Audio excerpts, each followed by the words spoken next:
Here are the best features I noticed as a veteran player during day 1 of the Ragnarok Origin Classic Closed Beta Test that you should know about. I'll also share the things I personally didn't like, which might help you decide whether this game is worth your time or not.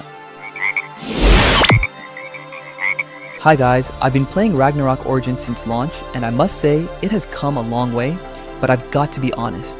This new franchise feels more like a new server to me. There's no real wow factor because most things are pretty much the same. The main difference, the pay-to-win elements have been removed. That said, there are still things I genuinely liked.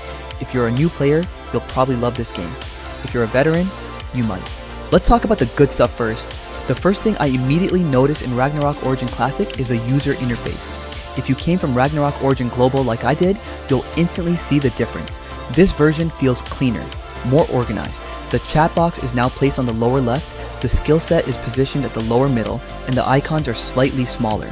It might sound like a small change, but it makes the screen feel bigger. There's less visual noise.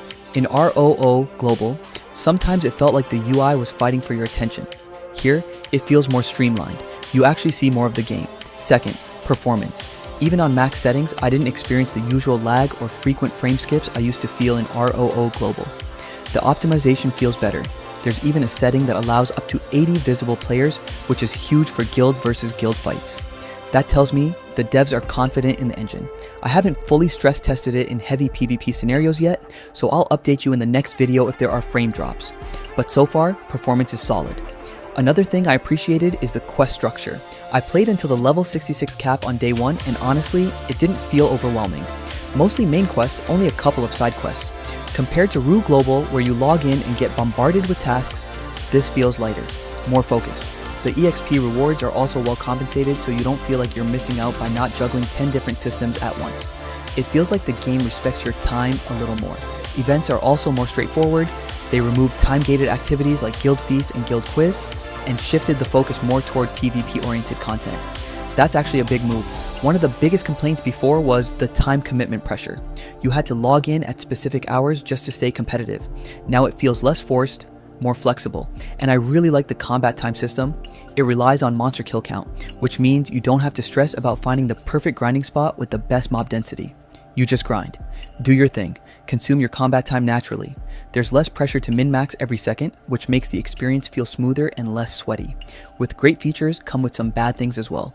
First, the storyline and lore feel mostly the same. For new players, this won't matter. You'll probably enjoy it.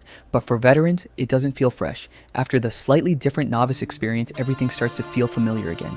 If you're here mainly for PvP, that's fine.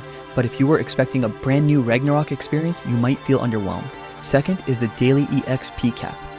Even if you still have combat time left, there's a limit to how much EXP you can gain per day. Now, this might not be a huge issue since everyone is capped equally. From a balance perspective, it makes sense. But from a competitive mindset, it can feel restrictive. You want to grind more, but the system basically tells you that's enough for today. It slows down hardcore grinders, which is good for fairness, but maybe frustrating for ambitious players. And lastly, the gear system. This one personally bothers me the most. It feels too simple. From novice up to this level, it's mostly trainee weapons. There's very little sense of build experimentation early on. When I checked Divine Armament, the available weapon paths felt limited. It makes me wonder where the depth is. Ragnarok has always been about build freedom and creativity. If everything becomes too streamlined, we might lose that layer of theory crafting that made the game special. The grind is still the same at its core. You're still killing mobs, you're still progressing the usual way, but the difference now is that quests feel lighter. Dailies feel lighter too. It doesn't feel like a checklist simulator anymore, and honestly, if I'm speaking as a veteran player, I'd probably stick with this version simply because it's more time friendly. Removing Guild Feast and Guild Quiz alone already reduces that pressure of having to log in at specific hours. That's a big deal, especially for players who have work, responsibilities, or just don't want a game dictating their schedule. So if you're the type of player who skips intros and just wants to get to the best part, this game might actually be for you. It's more straightforward, less clutter, less forced activities, and it leans more toward PvP instead of time-gated chores.